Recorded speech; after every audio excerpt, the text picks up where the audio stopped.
Nous sommes le jeudi 9 février, c'est Ça manque pas d'air. Nous sommes sur les berges du Doubs à Besançon. Regardez le Doubs qui est pris par les glaces. Nous sommes pratiquement au bord de la Volga. C'est Ça manque pas d'air, comme tous les jours en direct. Bonjour à tous, bienvenue.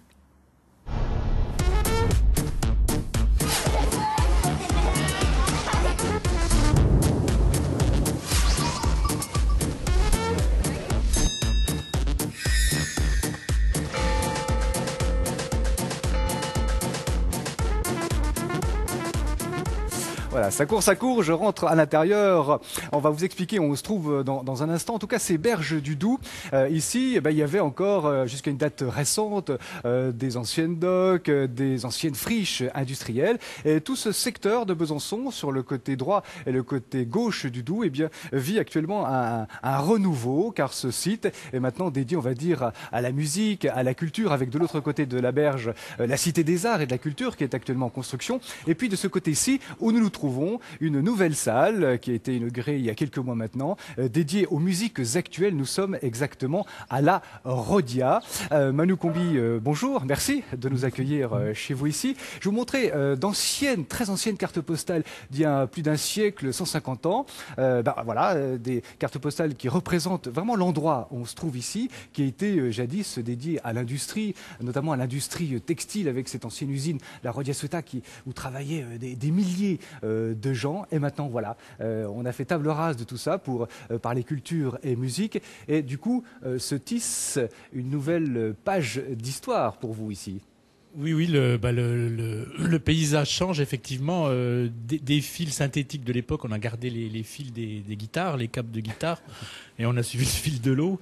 Et en fait, la Rhodia est devenue, a perdu son H, puisque c'était la Rhodia Seta, et c'est devenu une salle des musiques actuelles, donc un équipement tout à fait nouveau pour Besançon et sa région. Quelle est votre mission exactement ? Oh, la mission, elle part d'un constat, c'est que la musique aujourd'hui, c'est une pratique artistique, culturelle, qui est extrêmement développée, alors pas seulement en Franche-Comté, mais dans le monde entier, qui est évidemment intimement liée à toutes les évolutions technologiques qui ont commencé après les années 40, l'électricité, au numérique. Et il se passe que, pour revenir à Besançon et la région, on est dans un pays, dans un contexte qui est très riche. Il faut savoir qu'une ville comme Besançon regroupe, par exemple, 300 à 350 groupes, qui ne sont pas tous bien sûr des professionnels qui font l'Olympia, mais c'est un endroit très riche en pratique. Il y a beaucoup d'associations, il y a un public qui est très curieux depuis les années 70. On sait qu'ici, il y a un public qui s'intéresse à la chanson, au jazz, il y a une scène métal, une scène électronique, il y a des tas de choses. Et la Rhodia suscite, entraîne dans son sillage une nouvelle génération justement d'artistes. Un des espoirs, c'est effectivement d'être une scène qui est bien repérée au niveau national, voire même plus, et qui donne également des idées autant au public et qu'aux artistes. Alors il y a deux salles évidemment qui accueillent du public, mais aussi alors studio, voilà, où on peut répéter, où il se passe beaucoup de choses ici. Oui, les missions du lieu, pour répondre à la question, c'est évidemment la diffusion, les concerts, mais aussi une partie beaucoup moins visible et qui nous prend beaucoup de temps et d'espace, qui est tout l'accompagnement à la pratique artistique. Il faut savoir qu'en 2011, la Rhodia a présenté 86 concerts, dont une partie en dehors de ses murs, mais a également utilisé pendant 118 jours, c'est des chiffres précis que je viens d'avoir, on vient de faire les bilans, ces plateaux et ces studios pour que les artistes, alors régionaux pour la plupart, quelques nationaux comme Orelsan, comme Youles, qui est aujourd'hui un artiste qui a une carrière nationale, puissent aussi travailler et préparer leur spectacle. Donc c'est un lieu de création et de concert. Où notamment, alors le chanteur du Cru, qui fait une belle carrière, Aldebert, a répété toute sa nouvelle tournée qui vient de commencer. Oui, Aldebert, en fait, il est venu en plusieurs étapes. Il est venu au mois de juillet dans les studios, puis il est venu en novembre commencer à travailler sur les plateaux, et là, il vient de créer son nouveau spectacle, donc il est resté 15 jours, et maintenant, il est parti en France. Mais derrière Aldebert, il y a les nouveaux venus, il y a Nao, il y a Clara Yucatan, il y a Maïlé Zaouz, bien entendu. Qu'on entendra tout à l'heure. Il y a également les plus anciens, comme les Irradiates ou Jack and the Birdie Fisherman. Toute cette scène byzantine et franc-comtoise à qui nous, en tout cas, on offre la possibilité de travailler, et on souhaite évidemment les aider à partir dans le grand circuit. Il s'en passe des choses et on va le découvrir au fur et à mesure de cette émission. Merci de votre accueil ici, en tout cas, Manu. Alors, on va retrouver maintenant nos héros du feuilleton de la semaine. On repart à Mouchard, dans le Jura, voir les élèves de cet institut de formation des compagnons du Tour de France, une école unique en France qui prépare au métier du bâtiment. Et dans cette école, on parle de savoir-faire, bien sûr, mais aussi de savoir-être. C'est très important, à telle enseigne que le soir, eh bien, on enlève voilà, les habits artisanaux, si j'ose dire, pour passer la cravate pour le dîner. Ne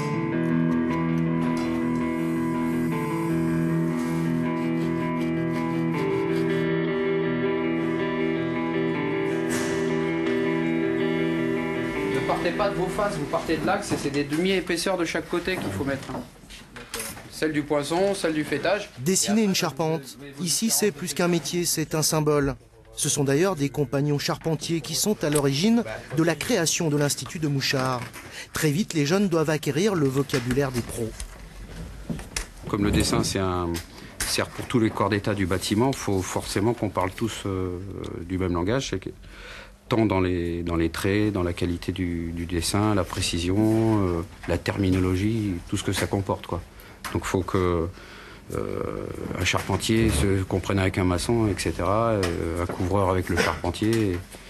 On est bien d'accord. Tous les élèves ne sont pas en cours. Certains sont déjà sur des chantiers. Nous sommes dans la banlieue de Lyon. Et justement, ce jour-là, Dany, le compagnon charpentier, est venu voir comment se déroulait le stage de Jérémy. Tu as participé au colvage, là? Ouais. D'accord. Donc vous avez commencé à implanter, tu as monté On a implanté au niveau des poteaux, on a fait la répartition pour les poteaux et puis on a posé la ferme, quoi. C'est important d'être sur le terrain, de temps en temps, de voir comment les élèves s'en sortent. C'est important pour nous, important pour eux. Dans la mesure du possible, si c'était plus souvent, plus régulier, ça serait que mieux. Mais qu'il y ait une continuité entre les cours qu'ils ont eu avec moi et puis l'application qu'ils font avec, là, en l'occurrence, Aurélien et Sébastien, quoi, les chefs d'équipe, quoi. Mais la vie de Jérémy n'est pas celle d'un stagiaire ordinaire. Après le travail, il rejoint la maison des compagnons de Lyon où il est hébergé. Et le jeune homme doit alors se plier au rituel des lieux. Alors là, c'est pas la même tenue, là. Non, entre le soir et le boulot, on change souvent, même tout le temps, parce que c'est obligatoire. Pour le repas, il faut être en costume cravate. Toujours. C'est pour se différencier de la journée ou en tenue de travail et le soir. Question de respect, quoi. Et après le repas, il y a encore du travail. Oui, après le repas, il y a 2 heures d'études, après 8h15 jusqu'à 10h15. Chaque soir, autour de la table, il y a des stagiaires comme Jérémy, mais aussi des compagnons itinérants qui vivent ici pendant quelques mois. On les appelle les aspirants. Une vie communautaire surprenante et exigeante, comme le rappelle le prévôt. C'est le responsable de la maison des compagnons. C'est là qu'on apprend à se connaître. C'est là qu'on apprend à beaucoup échanger. La vie en collectivité, pourquoi on provoque ça, on peut dire, c'est qu'on essaie de provoquer des rencontres de jeunes qui aiment leur métier et qui, en vivant en collectivité, ils peuvent le partager au quotidien. Et pour Jérémy, la journée est loin d'être terminée. Tous les soirs dans cette salle d'études, il doit faire les devoirs que lui envoie chaque semaine l'Institut Jurassien. 4e et dernier épisode de notre feuilleton demain. Alors on se retrouve là sur la terrasse de cette fameuse salle, la Rodia, avec la citadelle de Besançon, la citadelle de Vauban, voilà, qui nous regarde d'un œil bienveillant. Cette semaine, on va à la rencontre de jeunes qui font dans leur coin des choses très sympas en Bourgogne et en Franche-Comté. C'est une façon de les encourager. Et on va continuer aujourd'hui avec Caroline et avec Laurent. Bonjour à vous deux. Bonjour. Vous êtes tous les deux franc-comtois. Vous avez fait des études d'histoire, l'un et l'autre. Vous êtes compagnons à la ville comme à la Seine, comme on dit. Vous êtes rencontrés sur les bancs de la fac, Caroline? Presque, en passant un examen en fait, voilà. en Franche-Comté en effet, à Dole. Voilà, donc votre spécialité c'est l'histoire et vous avez créé votre job, créé vos métiers. Quel est ce métier, Laurent? Alors, ce métier, en fait, nous sommes guides. Guide conférencier, c'est le grand titre. En fait, donc nous proposons des visites guidées, des animations, y compris pour les enfants. C'est pas seulement réservé aux adultes, sur quantité de thématiques en Franche-Comté, mais aussi en Bourgogne, puisque on est sur les deux régions. Voilà. Alors l'histoire, le patrimoine, tout cela en fait. L'architecture, les arts plastiques, voilà. Mais c'est une façon de découvrir le patrimoine. C'est vrai qu'on apporte un regard. Alors quelle est cette façon, quel est ce regard que vous portez? Quelle est votre valeur ajoutée? Eh bien, c'est des balades à pied, mais aussi des balades en vélo. Donc, on fait des choses notamment à Ornans, avec la figure de Courbet, qui est devenue vraiment une figure aujourd'hui incontournable et dont tout le monde a entendu parler.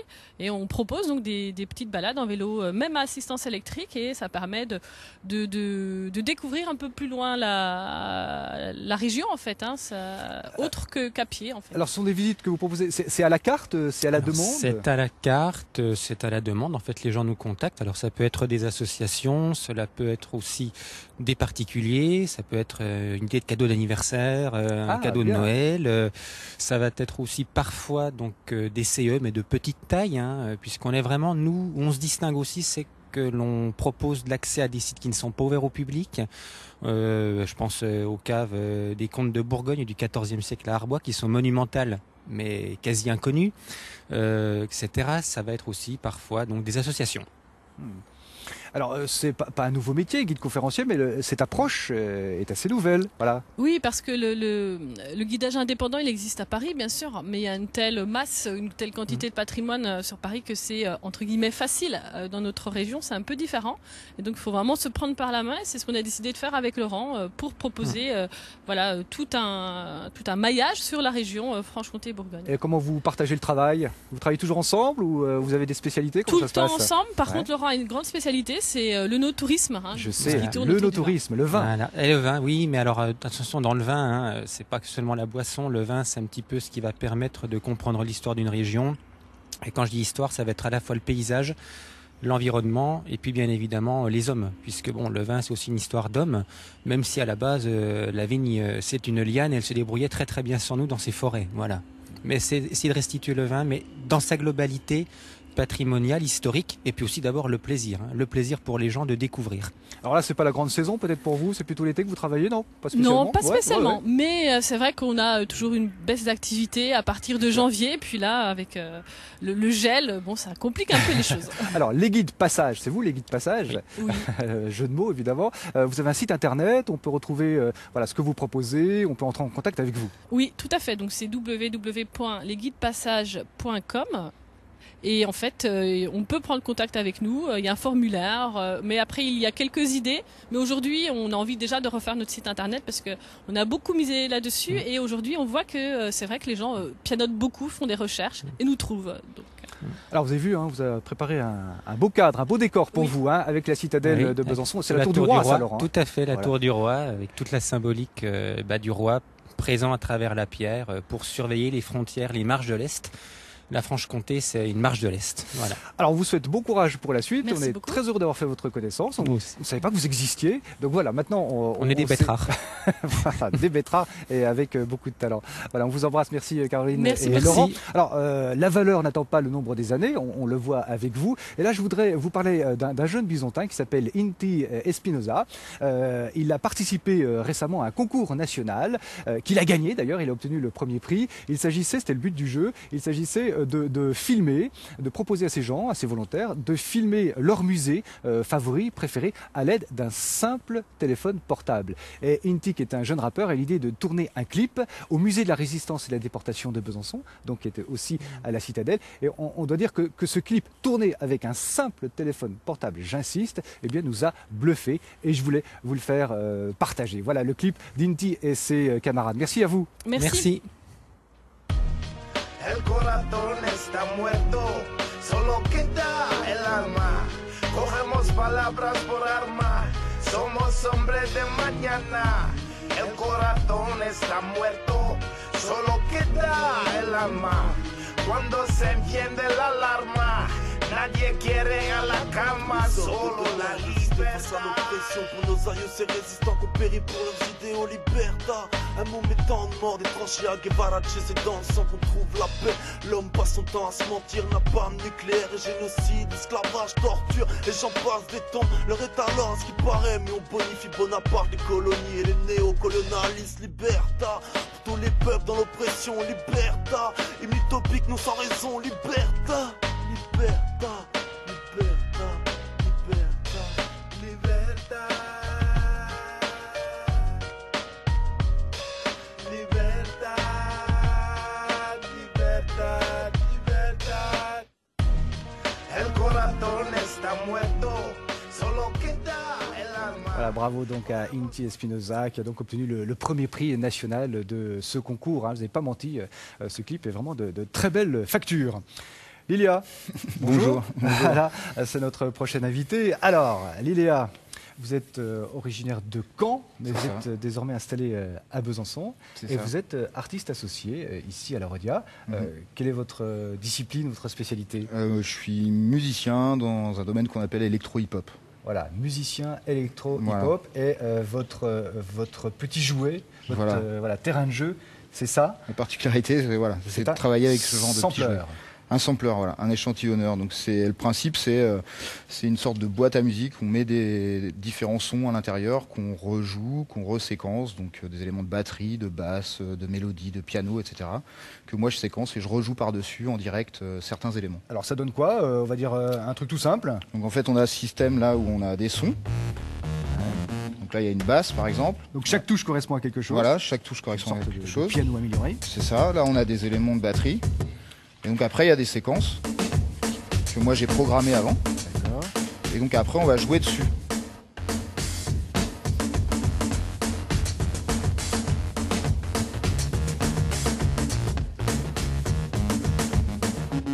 Voilà. Je peux essayer? Sur ce genre de principe. Allez-y. Je vais faire ce que je peux. Enfin, tout à fait, en rythme. Surtout pas faire en rythme. Oui. Ouais. Allez, pas que j'oublie.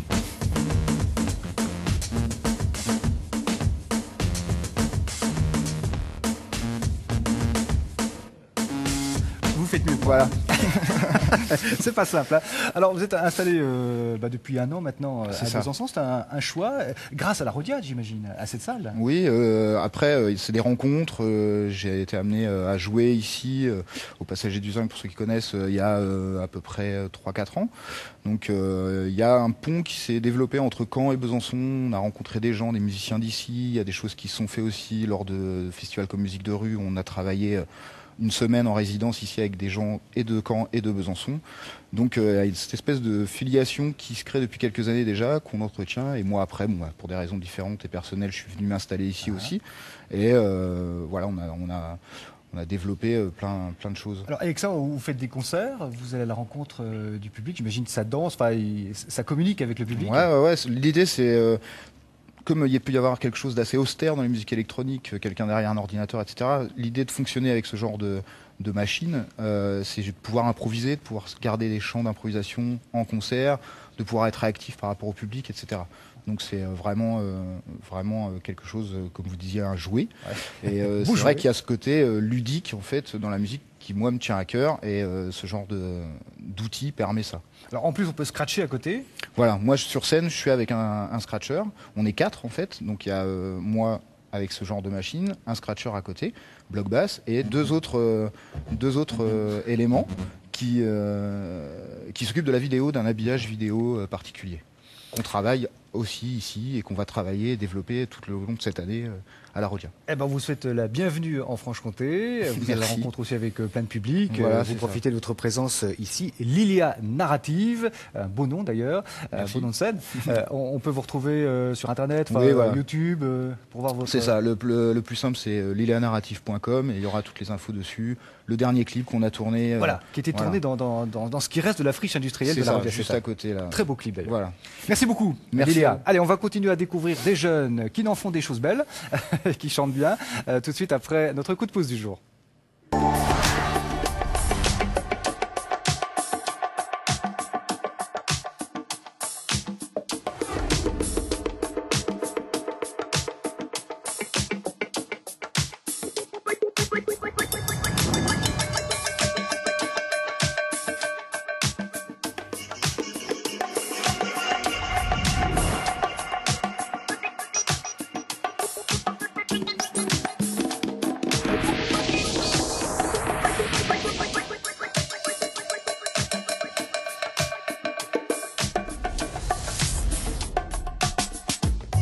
Et on se retrouve avec un groupe 100% bisontin, Guillaume. 100% Bonjour. Bisontin, Voilà. bonjour, Christophe. Tous de Besançon. Tout à fait. Voilà. Vous êtes rencontrés quand? On s'est rencontrés avec Simon il y a déjà 3 ans, et puis avec Cécile et Stéphane il y a déjà à peu près 2 ans. Agathe, quelques mois, elle nous accompagne sur les derniers morceaux un petit peu.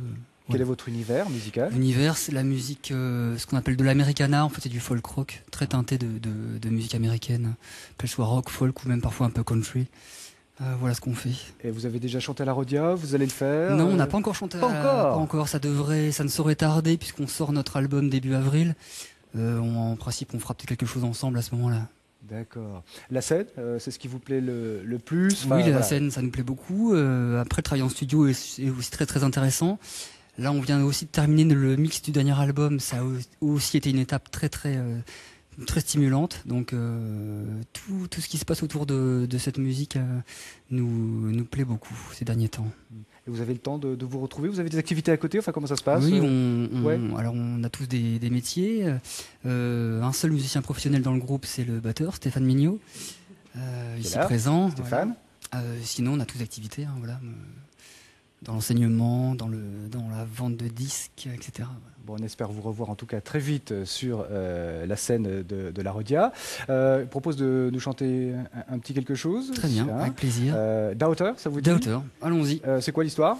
C'est un morceau écrit pour ma fille. Voilà. Bah oui, bien sûr. Voilà. D'accord. Voilà. Et là, c'est du country aussi? C'est typique de l'americana, vous verrez. Surprise. Ça devrait vous plaire. Et vous avez tous des enfants, des filles, ou c'est que pour la fille de Guillaume? C'est pour les filles. C'est pour la vôtre. Ouais. D'accord. Alors, je vais vous laisser vous mettre en place tranquillement. Alors, la Rodia, salle des musiques actuelles, qui accueille donc voilà, en permanence, Manu Combi nous l'a dit tout à l'heure, un nombre incroyable d'artistes et de spectateurs qui peu à peu viennent découvrir cette salle, une sorte de complexe, on va dire, dédié à ces musiques actuelles. My Lady's House, c'est en direct dans Ça manque pas d'air, la chanson Daughter. On vous écoute.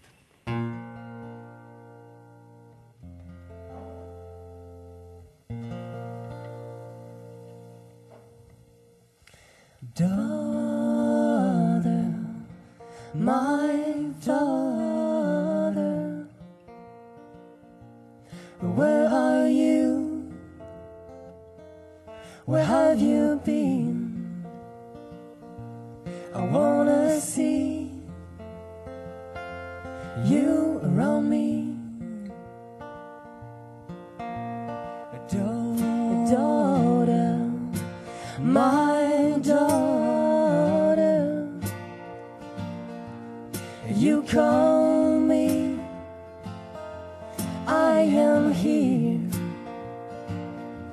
You call me, for how many years I wanna see you when I sleep.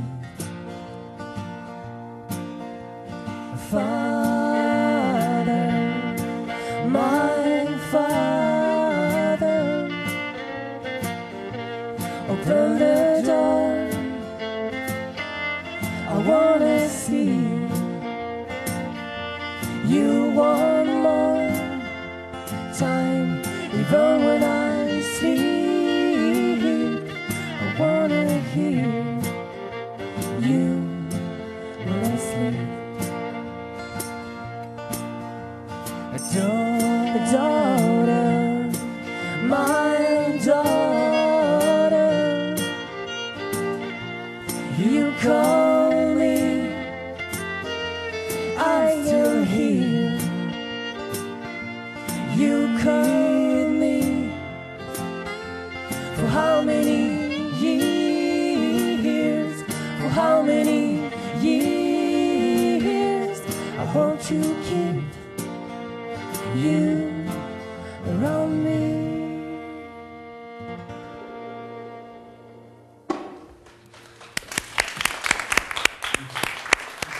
Bravo. Bravo, bravo, bravo. C'était votre première télévision ou pas? Alors, oui. Bon, d'accord. Très bien. Donc on vous retrouve à la Rodia. Je ne sais plus si vous avez donné la date ou pas. Début avril. La date n'est pas définie. Ah, c'est ce qui me semblait. Parfait, on va voir ça. Le 7 avril. Ah, le 7 avril. Voilà, il y a une petite indication qui vient nous arriver. 7 avril, vous ne le saviez pas, maintenant on le sait. Merci à toute l'équipe de la Rodia qui nous a accueillis donc ici pour Ça manque pas d'air en direct. Demain, nous avons rendez-vous à Sainte-Radegonde en Saône-et-Loire. Merci, bon après-midi à tous et bravo. Ça s'est bien passé ?